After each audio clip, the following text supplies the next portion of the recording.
If you look at all of the science that we have been accumulating over the last century, really, if you look at all of the genetic studies that have been done, when you look at all of that and put it together, it paints a very clear, unequivocal picture.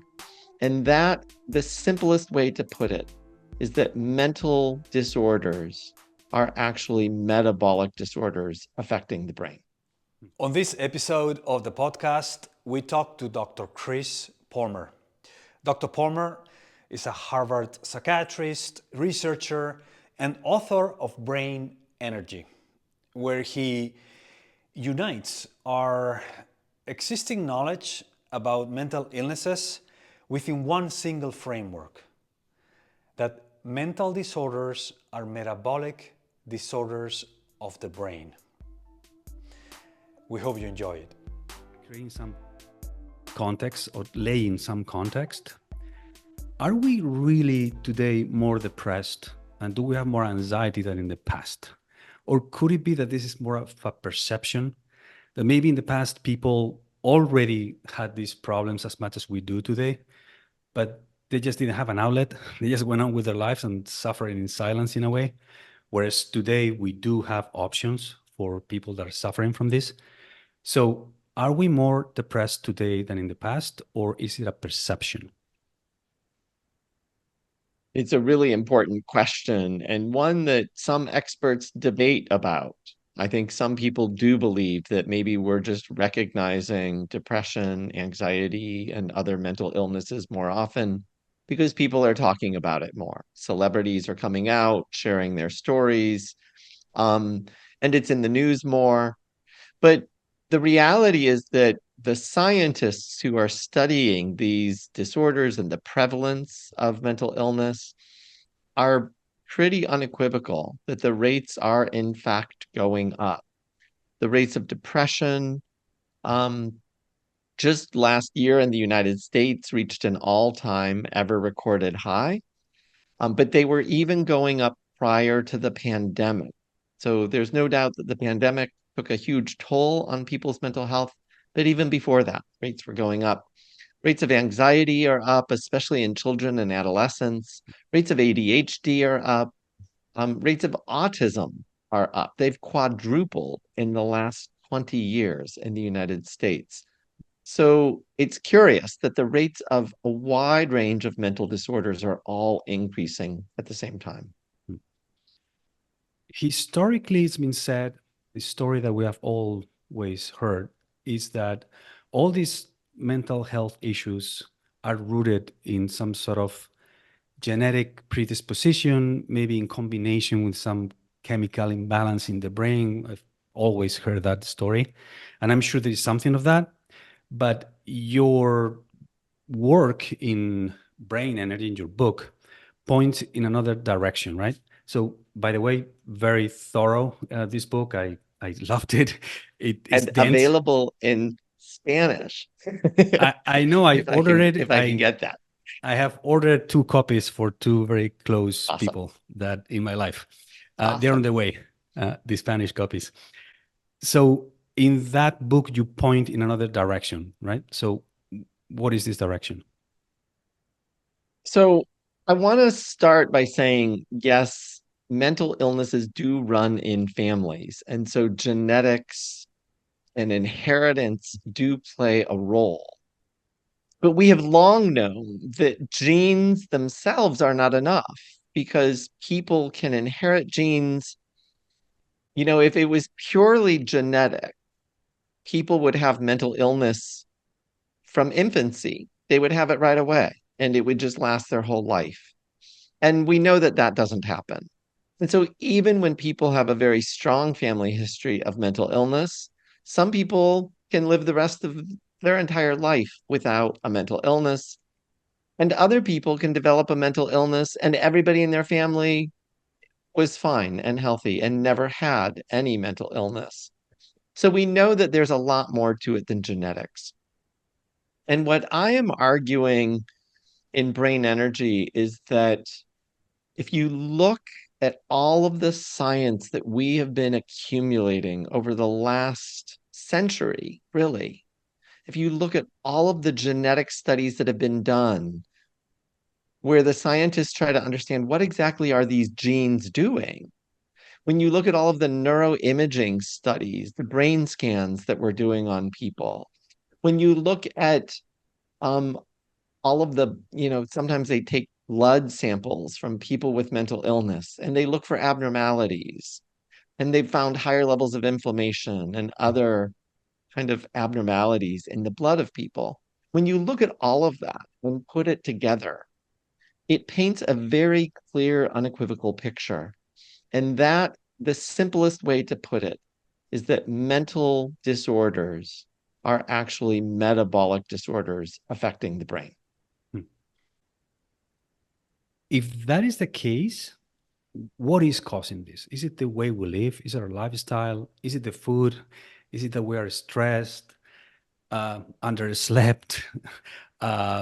We don't exercise? What is it? All of the above? What is it? All of the above. It's all of the above. Yeah. And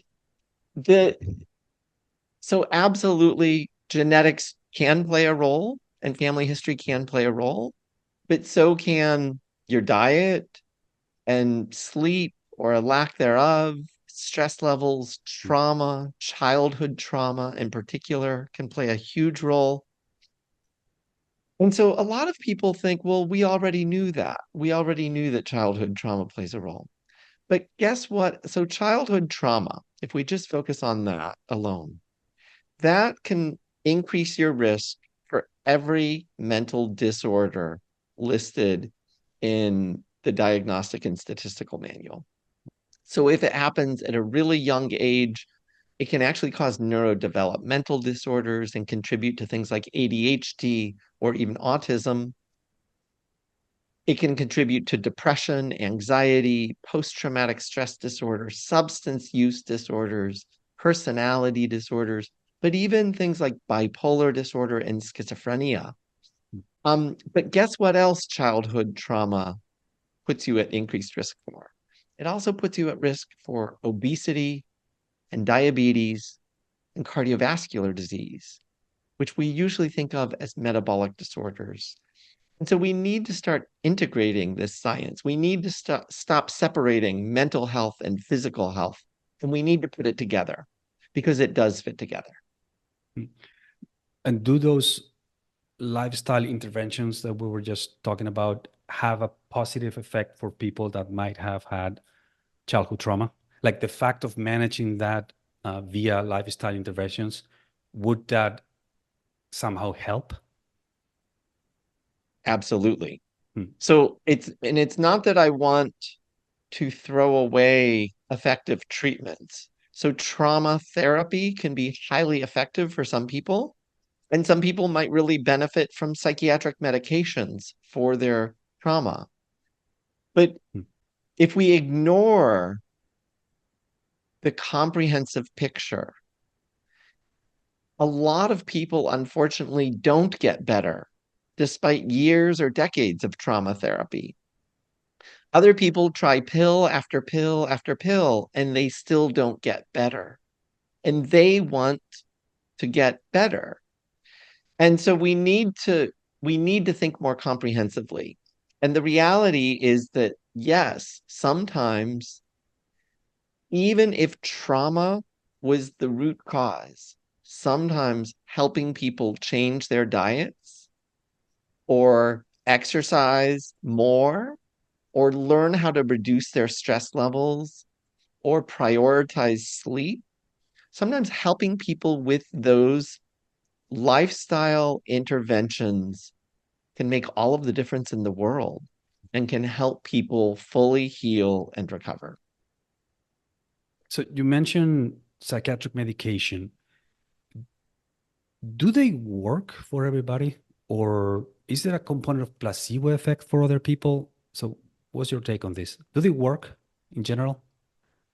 So I think in general, psychiatric medications do work, but the caveat is only for some people. So with depression, let's take one of the more common mental illnesses, depression. When people have clinical depression and they try an antidepressant, only about 30% of the people will actually no longer be depressed after trying that antidepressant. 70% will still meet criteria for clinical depression. Now, that doesn't mean that all of those 70% won't get any benefit. Probably about 70% of people will get some benefit, but their symptoms don't go all away. And in fact, they have enough symptoms and the symptoms are severe enough that 70% will still be clinically depressed. And Yeah, I would argue that that's not a very good treatment. I mean, it's good for the 30% that get all the way better, but it's not great for the other 70% that are still depressed. And so we need better solutions. yeah, I was going to say that 70% seems like a success, like 30% is a success rate that feels a little bit low, apparently. It does feel a little bit low. Yeah. And the reality is, you brought up placebo. The reality is some of the people who get a placebo also get better. And so the difference between the antidepressant and the placebo is actually much smaller than even that. And we think that it's probably just that depression can sometimes go away on its own, even without an antidepressant or any intervention. Sometimes it just goes away. And so we have to take that into account, even among those 30% that do get a remission. Are there side effects to these medications that people might not be fully aware of? Either people that are taking them already or people that are considering going into them? Because we know they have side effects, of course, like any medication. But are there side effects that people might not know about fully? You know, one of the more worrisome things. So psychiatric medications definitely have side effects, and they're wide-ranging side effects depending on what medicine and what class of medicine we're talking about. So some common side effects to psychiatric medications include things like weight gain. Some of them can actually make your glucose levels go higher, and that appears to be related to developing type 2 diabetes or insulin resistance.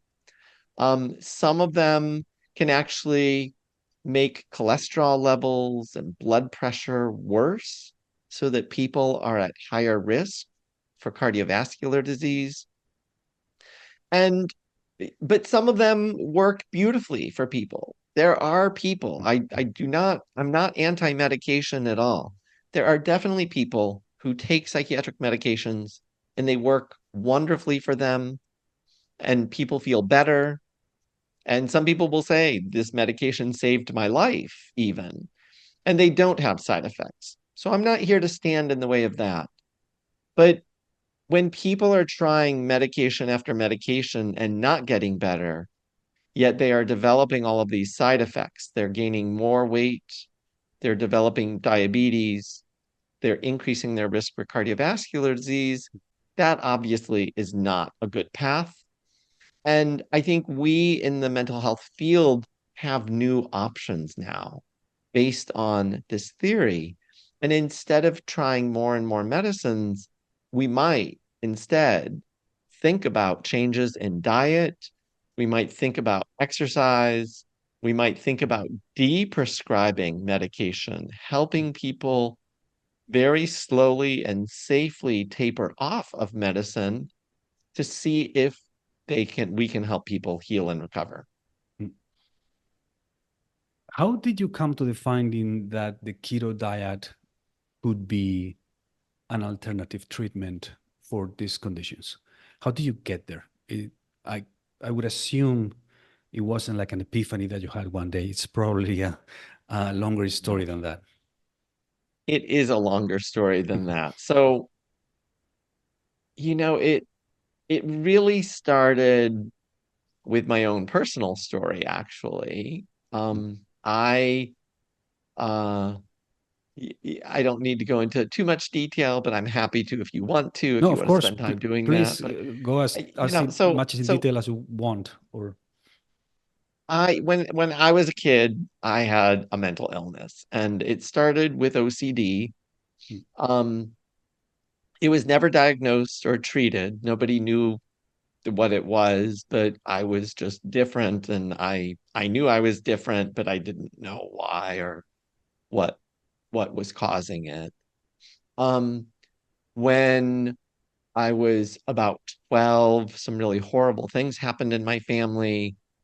My mother ended up having a nervous breakdown. mm, She actually developed a psychotic disorder. She and I went to live with her for a while, and she and I ended up homeless together. Um, and and then subsequently, I had all sorts of mental health challenges. I had very horrible depression and suicidality and all sorts of things. And by the time I was in my 20s, I still had lingering low grade depression, anxiety, OCD, but I also developed metabolic syndrome. So I had high blood pressure, bad cholesterol, high triglycerides, um, and pre-diabetes. And I was relatively thin. I was on a low fat diet and I was exercising regularly. And year after year, my doctor kept telling me I needed to do something about it, and everything was getting worse. And at some point, he told me that I had to go on medicine for these conditions. And I took it upon myself to change my diet to a low carbohydrate ketogenic diet. And I did it in a last ditch effort. I really actually didn't think it would work. But I did it before I decided to go on medicine because I really did not want to have to go on medicine when I'm in my 20s for all of those things. And within 3 months, my metabolic syndrome was actually gone. Everything got better. My cholesterol got better. My blood pressure was normal. I no longer had prediabetes. But the thing that I noticed is that my mental health dramatically improved. I it I had better mood, concentration, energy, and sleep. And I had never felt that good in my entire life. I didn't, I actually didn't know what that was. And so that was over, 20, probably over 20, 25 years ago now. And so I noticed that and I knew that it worked for me, but I didn't really make much of it. I just thought that was a curious thing. And then I started recommending the diet to friends and family who wanted to lose weight. And they too started noticing improvement in their mood and energy and concentration. And then within a few years, I started using it in patients with treatment resistant mental illness. So, patients who had treatment resistant depression, anxiety, personality disorders, and not all of them got better. Not a lot of people didn't want to do a diet, and that was fine. I wasn't forcing anybody to do anything they didn't want to do, but I was offering it to patients who had tried dozens of medicines. They had been in psychotherapy. Some of them had already had electroconvulsive therapy or ECT, and nothing was working for them. So I figured, well, what do we have to lose? Like they've tried everything. Let's see if a change in diet might help them too. And shockingly, it did. For some of them, it made a dramatic difference in their moods and energy. And so at that point, I was largely silent about all of this because um, the ketogenic diet still to this day is highly controversial. A lot of people think that it's a very dangerous diet. They don't like it. And I went along that way until 2016, when one of my patients with schizoaffective disorder, which is a cross between schizophrenia and bipolar disorder, he asked for my help to lose weight. And so, for a variety of reasons, we decided to try the ketogenic diet. Now, at this point, this man has schizophrenia, basically. I have no preconceived notion that it's going to do anything for his schizophrenia. Like, I was just using it to help people feel less depressed. I wasn't using it for schizophrenia. That's a serious, lifelong, chronic, disabling disorder. And within about 2 weeks, not only did this man start losing weight, but I began to notice a really powerful antidepressant effect in him. And I thought, that's really curious that he's coming to life. He's got more energy, he's positive, he's making better eye contact. Um, and I had never really seen him like that. But he still had hallucinations and delusions every day. The shocking thing to me was about 2 months later, he actually spontaneously started telling me that his long-standing hallucinations were going away, that his paranoid delusions were going away. This man went on to lose 160 pounds and has kept it off to this day. And he was able to do things that he hasn't been able to do since the time of his diagnosis. He was able to go out in public and not be paranoid. He was able to complete a school program. He was able to perform improv in front of a live audience. And those things would have been impossible for him prior to the diet. And that sent me on a path to understand how on earth did a diet just help somebody with schizophrenia. That's a very moving story, and your own story is very interesting. I have one follow-up question. I don't want to get off topic, but I do have a follow-up question. Why did you try the low carb diet? Somebody told you about that it could help you, or did you read it somewhere? Like, why did you go into a low carb diet in the first place? So I had been on a low fat diet for years. And at that point, that was what was recommended, was a low fat diet. And it didn't matter. Nothing else mattered. And so I was eating a lot of processed foods, but they were all low fat. So that was all that mattered, supposedly. And everything was getting worse. Um, and at that point in time, the Atkins diet was very popular.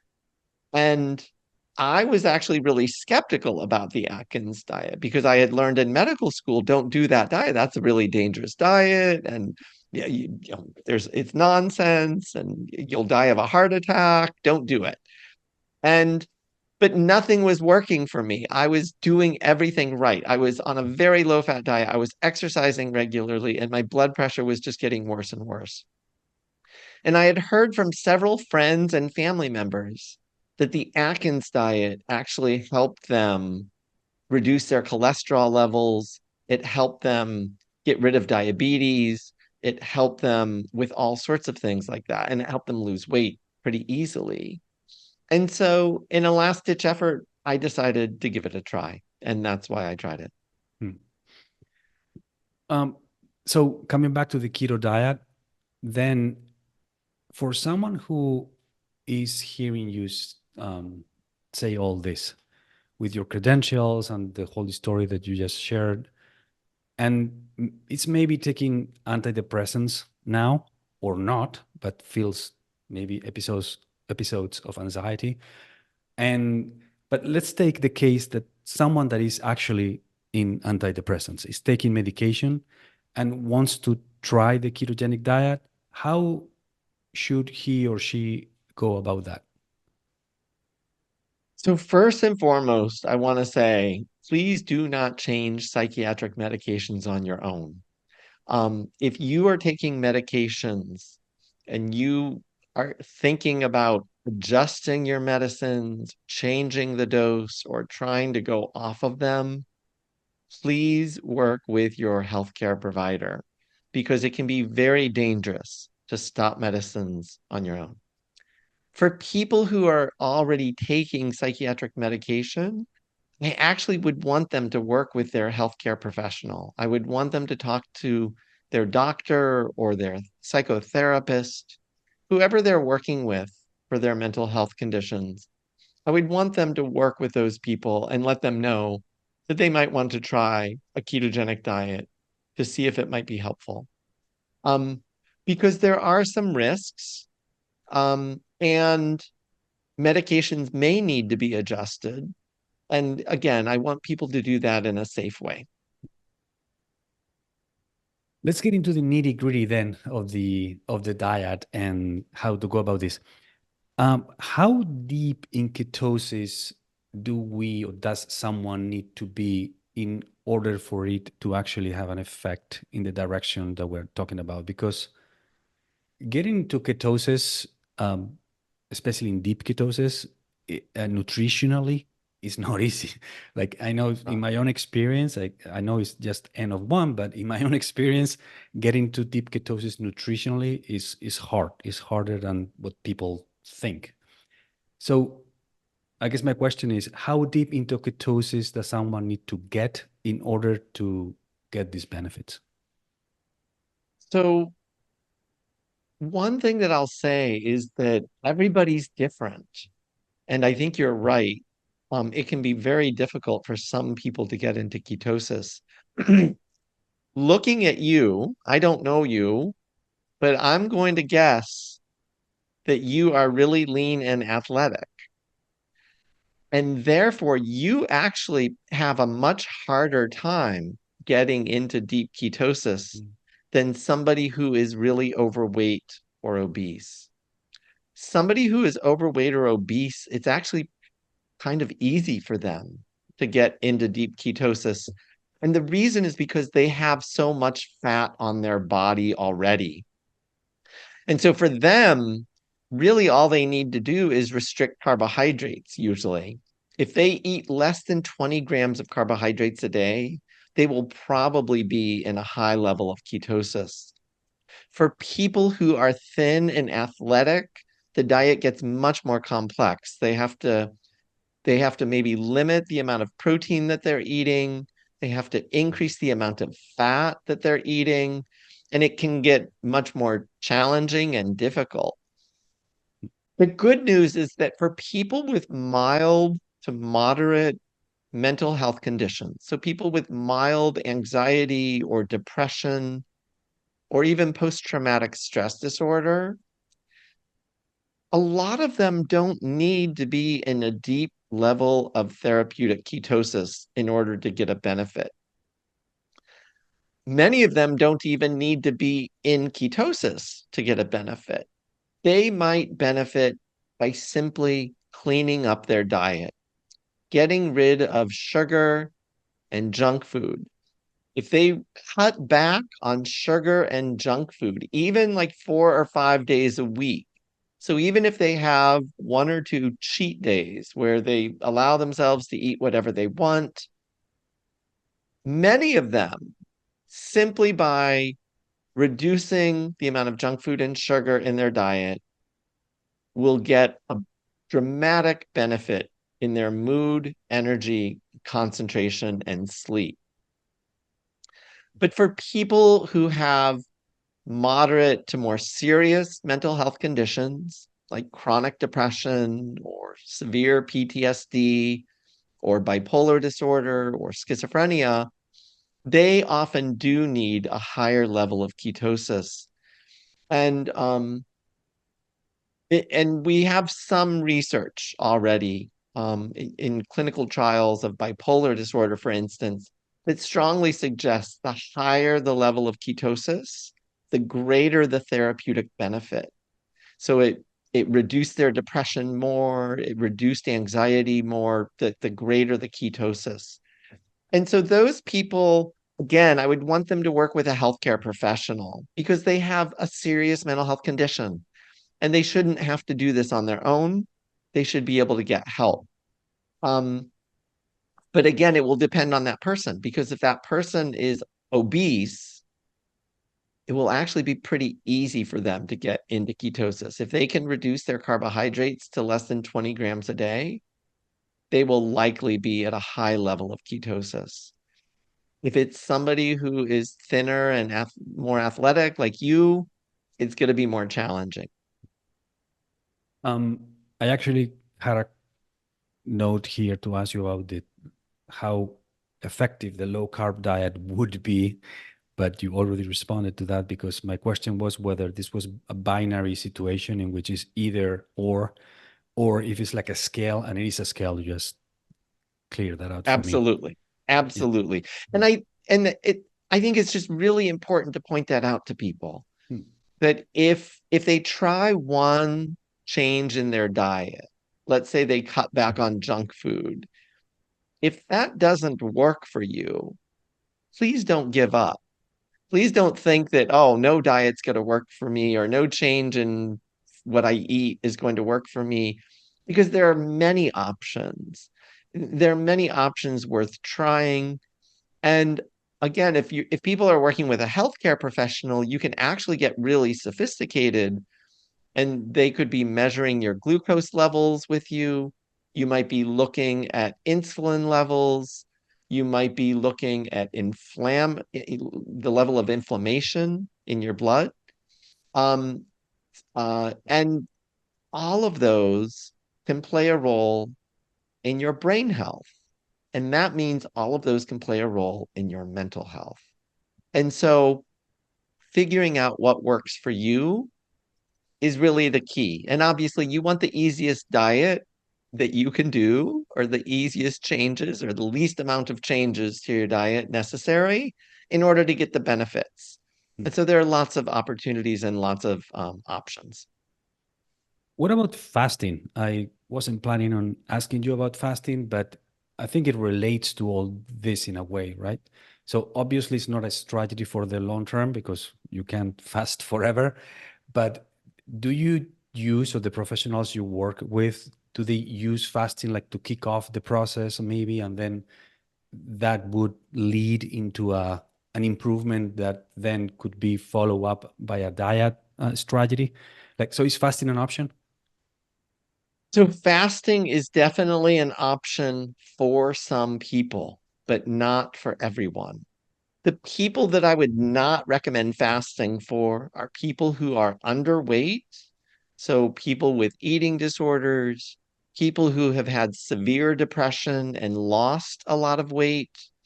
And I would not recommend fasting for children or adolescents because they are growing. They need to eat regularly in order to grow, and their bodies just need that nutrition. For people who are overweight or obese, fasting is definitely an option. And because they have excess calories, excess fat on their body, and we want to tap into that. And fasting is the easiest way to do that. And, I didn't say this already, but it's worth saying. So, one, the ketogenic diet actually is a fasting mimicking diet. And that is actually why it was developed, is because it mimics the fasting state. But the other thing that I didn't mention, in case some of your listeners are confused about why would a ketogenic diet be good for your brain? A lot of people know keto as a fad diet or a dangerous weight loss diet, but in fact, it is actually a 100-year-old treatment for epilepsy, for seizures. And this diet, the ketogenic diet, can stop seizures, even when medications fail to stop seizures. So in children, adolescents, and adults who are having seizures despite taking medicine, the ketogenic diet can sometimes stop their seizures. The reason that's so important to me as a psychiatrist is because we use epilepsy treatments all the time in psychiatry. Many of the pills that we prescribe to people with mental health conditions were actually first developed for epilepsy. And so, for any of your listeners who are confused about why are we talking about diet for these serious brain conditions, these serious mental health conditions, it's actually not that far-fetched at all. Speaking of people thinking that the ketogenic diet is a fad diet and it's like dangerous, one of the main concerns that people have about the ketogenic diet is that for some people, it can higher their LDL cholesterol. And for some people, that is a concern. Is this something that you worry about? Should they be worried about this? Is a concern? What's your take on this? So I am a strong proponent of measuring your cholesterol levels, your blood pressure, your glucose levels before starting a ketogenic diet so that you know where your levels are at. What is your LDL cholesterol? What are your triglycerides and your HDL cholesterol and your glucose and your blood pressure? Because all of those put you at risk for heart attacks and strokes and type 2 diabetes. Um, and and so it's good to know where they're at before you start. When people go on the ketogenic diet, people who are overweight and obese actually across the board tend to have improvement in almost all of the metabolic biomarkers or all of the risk factors for heart attacks, including LDL cholesterol. Their LDL cholesterol often goes down. Their diabetes can get dramatically better. Their triglycerides and blood pressure and everything can get better.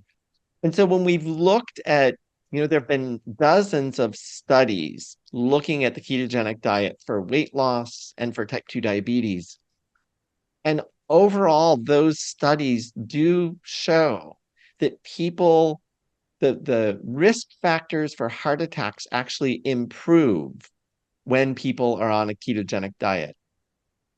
Now, there is one exception, and it's the one you brought up, LDL cholesterol, in particular in people who are already thin. So in people who are thin, so you are a good example of somebody who's thin and athletic. And if you did a ketogenic diet and got into deep ketosis, you fit the category of the person whose LDL cholesterol would actually go up. And sometimes it can go up to very high levels. And right now, the cardiology field is terribly worried about that and thinks that that is very dangerous and very risky.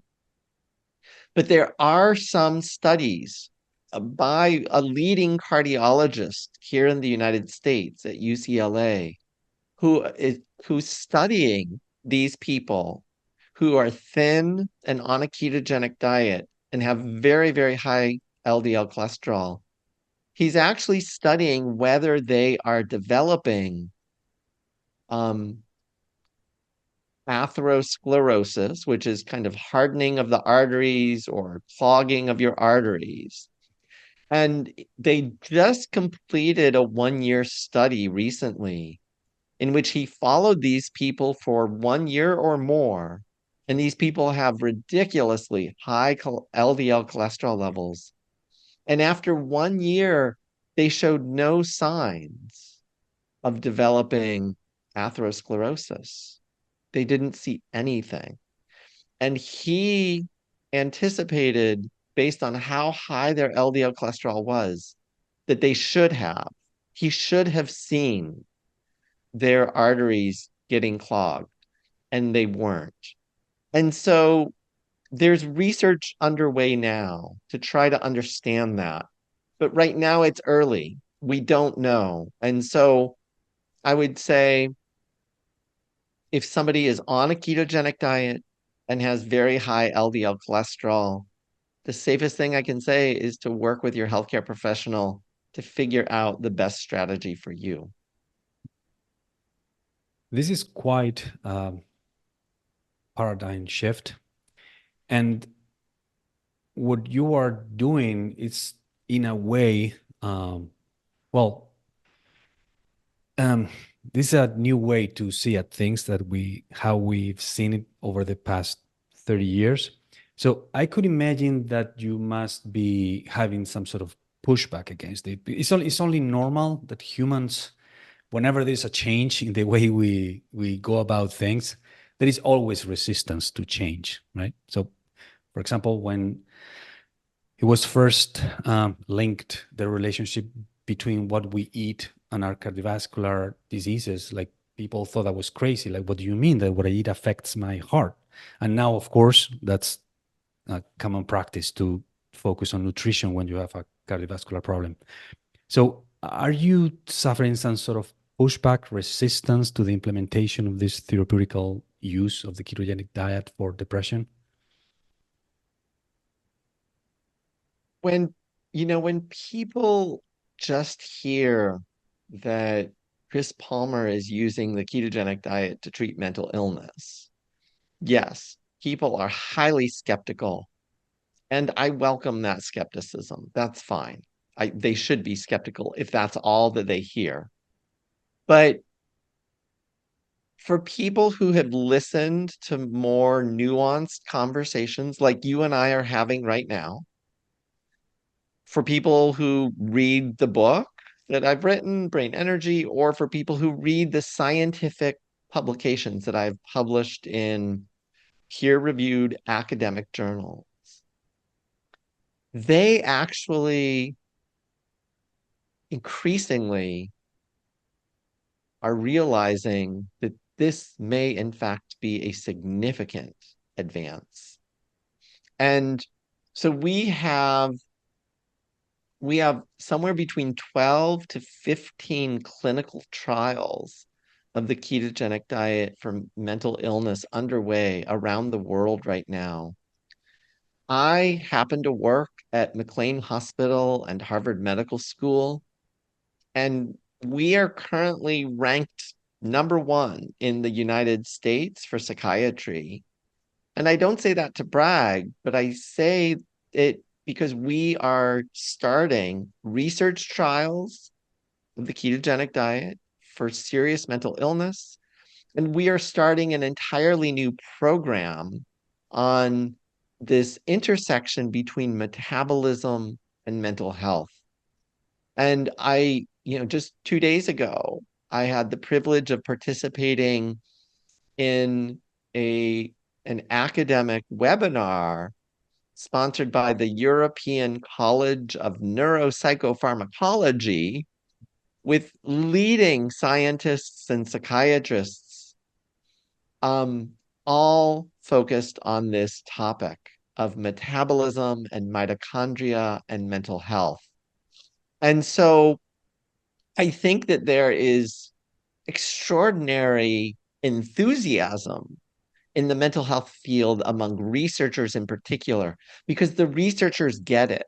They understand the science. It's not simple science. I'm just going to say that. It's not simple. But the researchers get it. And they know that this could change the mental health field. Finally, we might have new treatment options for the millions of people who are not getting better with our current treatments. And they deserve that. They deserve better treatments and they deserve better lives. And I think we as a field are hopeful that it's going to happen soon. It's so promising and so exciting, everything you're doing and how things are changing. Humans are humans. And as humans, we always want to find shortcuts and more productive ways to do things. So probably some smart people out there hearing this conversation will say like, well, if the ketogenic diet is going to help me with my mood elevation strategies or even helping me with my depression or anxiety, I'm just going to follow a normal diet and go on Amazon and get some exogenous ketones, get some ketone esters or ketone salts, and problem solved. Done. Would that work or not? Unfortunately, it probably will not work. It won't. I wish it would. I really do. I like simple solutions too. And I would love to be able to just have people drink ketones instead of changing their diet. That would be so much easier for all of us, me included. But unfortunately, it's not that simple. When, but with that said, exogenous ketones might play a role. So there are some researchers now studying their use for alcoholism, of all things, they might actually be really useful to people who are alcoholic and trying to stop drinking. They might play a role for some people to kind of augment a low carbohydrate or a ketogenic diet. So if somebody can't get their ketones up high enough, they might be able to use exogenous ketones in order to accomplish that. But if people are largely eating a junk food diet, if you're eating donuts and cookies and ice cream, and then just drinking a bottle of ketones, that's not going to do much of anything at all. And so because part of it is that if you're eating all of that junk food, you are still going to be on your way to insulin resistance or type 2 diabetes. And drinking a bottle of ketones every day is not going to solve that problem. But lowering your glucose levels and your insulin levels can help you solve that problem. And that has a direct effect on your brain.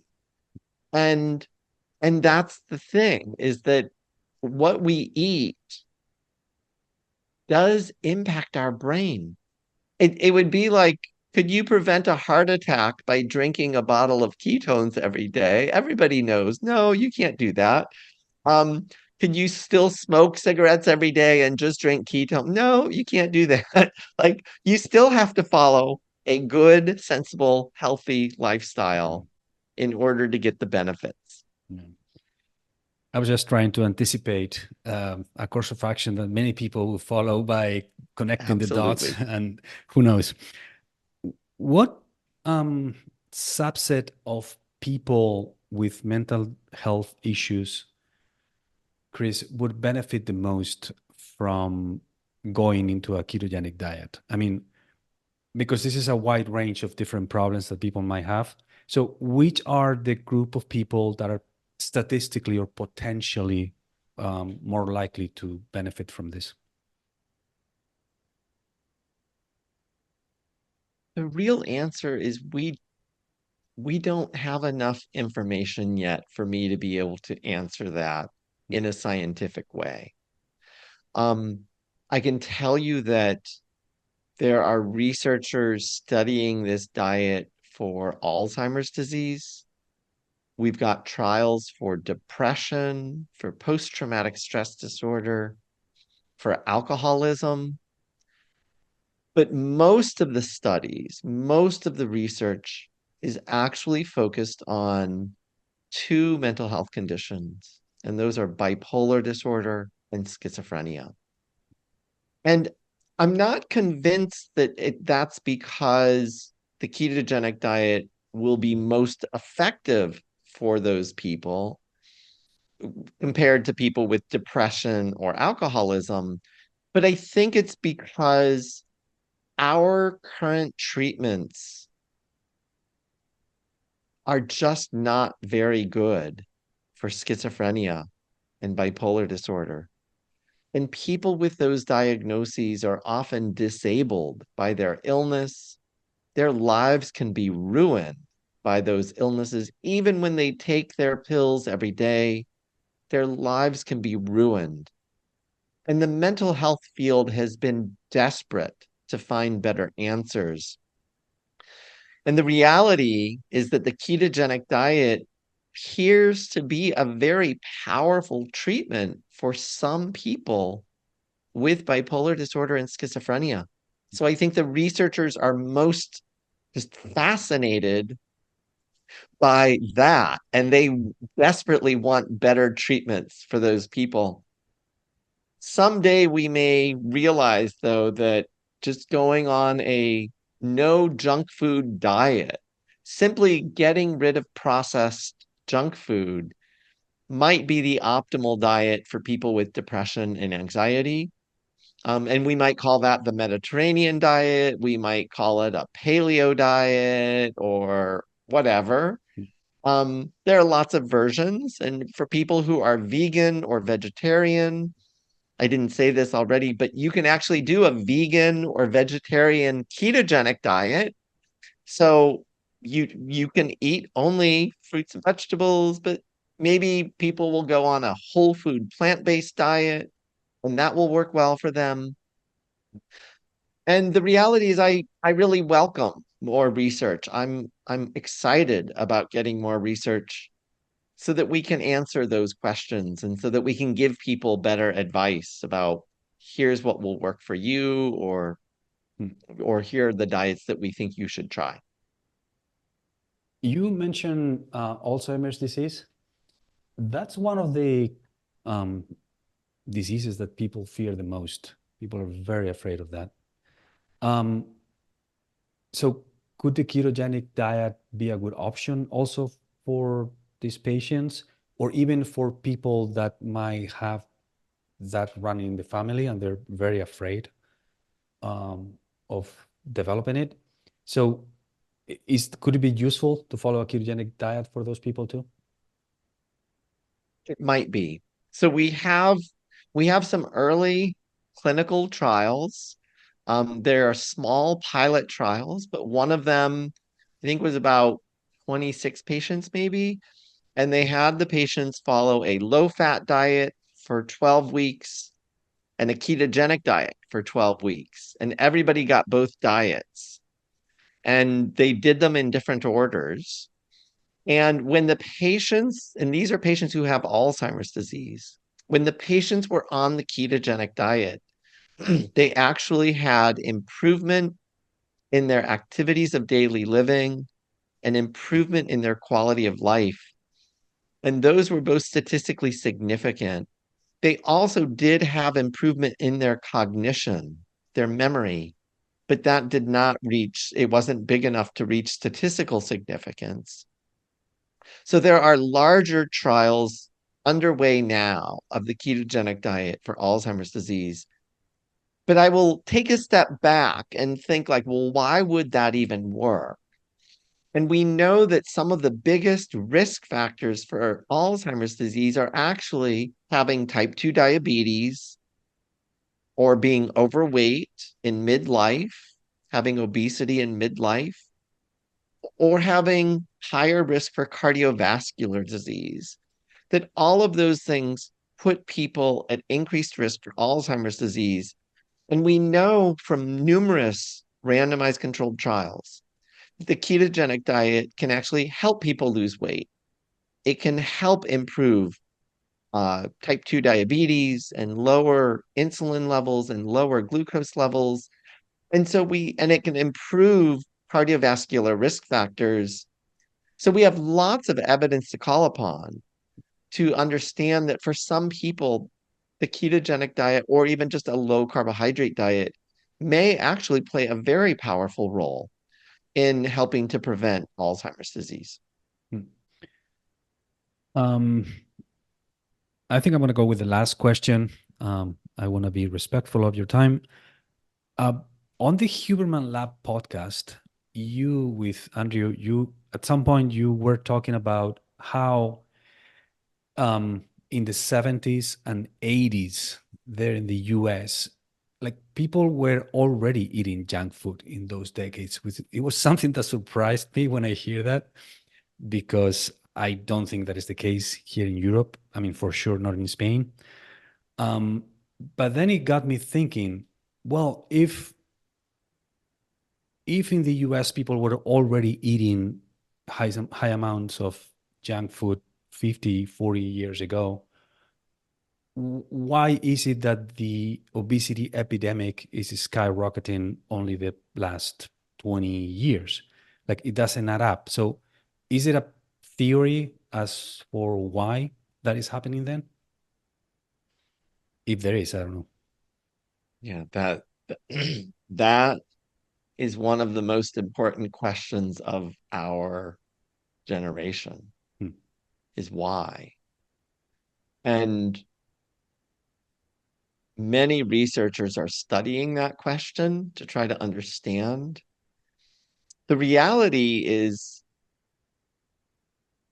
when you ask some of the leading obesity experts, if you ask 5 different obesity experts, what exactly is causing obesity? What is causing the obesity epidemic? You won't get the same answer from those 5 people. There is widespread debate and disagreement about what causes obesity.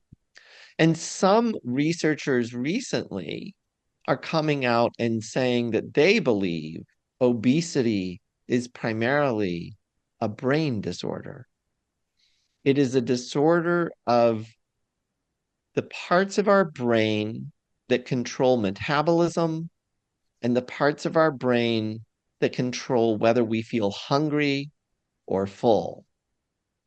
And that when those parts of our brain are malfunctioning or dysregulated, then we can end up eating more than we should, or storing more fat than we should, or not burning as much fat as we should be burning. So, back to your question, I think the 1970s tells us that eating junk food immediately, right away, doesn't necessarily result in skyrocketing rates of obesity. And so that then gets into, what did our parents do and what did their parents do? And it turns out that if your mother was eating a lot of junk food and she maybe gained 10 pounds, she was 10 pounds overweight. If she was eating that junk food while she was pregnant with you, that puts you at higher risk for developing obesity from the time that you're born. You didn't do anything wrong. You didn't eat anything wrong. You came out of her womb with a higher risk for obesity simply because of what she was eating and because of her weight and her hormones and everything else. And then if that child then goes on to develop obesity and then has a child, that child is at very, very high risk for developing obesity. Now, some people think that that's genetic. And in fact, it's probably not primarily genetic. It's probably something called epigenetics. So it's the environment, it's the food that they were eating, the hormone responses to those foods that impact the fetus growing in the mother's womb. And then that programs that child to be at higher risk for developing obesity. And unfortunately, if that is what's happening, and many lines of scientific evidence suggest that is, in fact, what's happening, it means that the problem will only continue to get worse unless we get a better understanding of how to address it. And I do believe that we have enough science now to, again, it's complicated science. We start having to talk about these tiny things in our cells called mitochondria and all this other stuff. But I actually think that if we put that science together, we may actually be able to stem the tide of the obesity epidemic and the mental health epidemic that we are experiencing, because I don't think that they are unique. At the same time, I didn't say this overtly, but at the same time that we've got skyrocketing rates of obesity and diabetes in the world, we also have skyrocketing rates of mental illness. I mean, I don't want to open that um, box of worms, but Sorry. it's no. What I mean, I didn't want to. I don't. Well, let me. Can we talk for 5, 10 more minutes? Absolutely. So I would assume then that you are suggesting that that's not correlation, it's causation. So I am suggesting that there is a causation factor, but it's not in the way that people think about it. So I'm not saying that obesity causes mental illness.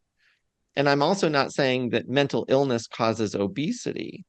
What I'm saying is that there is something that happens in our cells before either of those.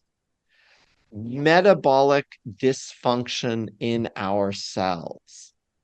That is what causes both obesity and mental illness.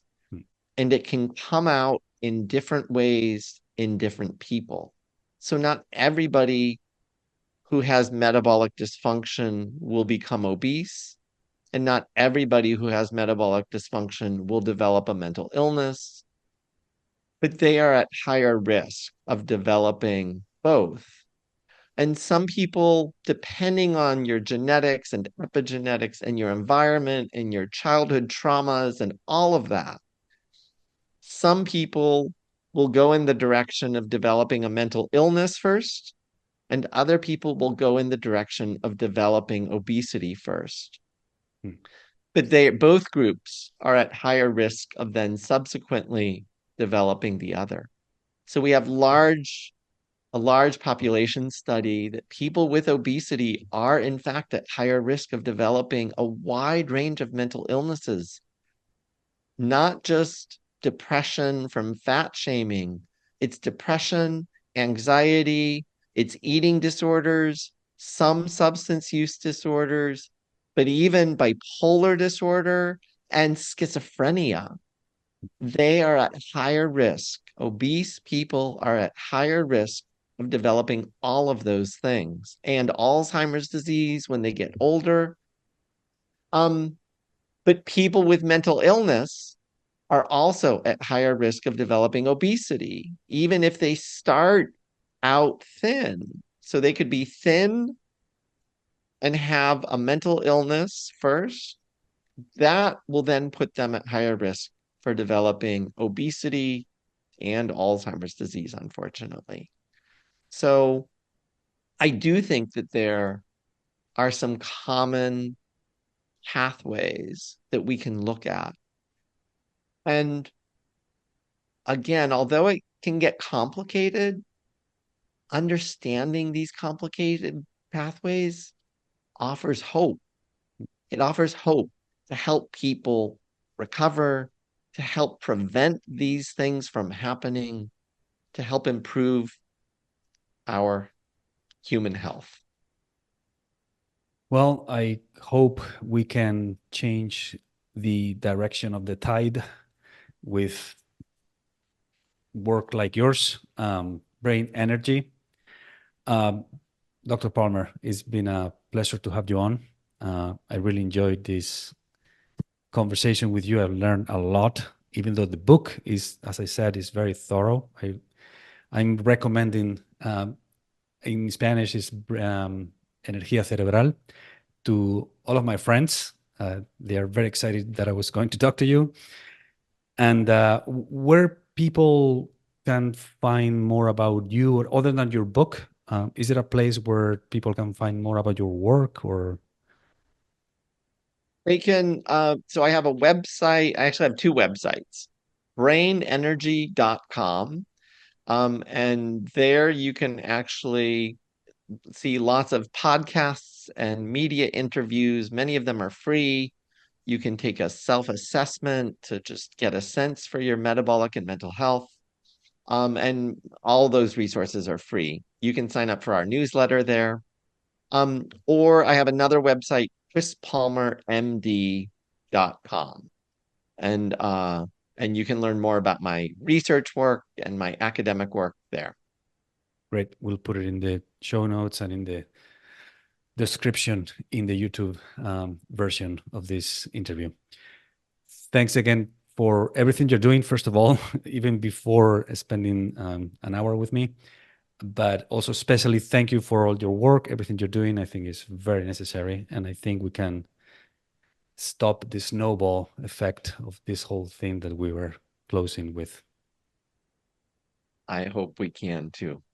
So thank you for having me on, and thank you for all of the work you're doing to promote people's health and help them live better, healthier lives.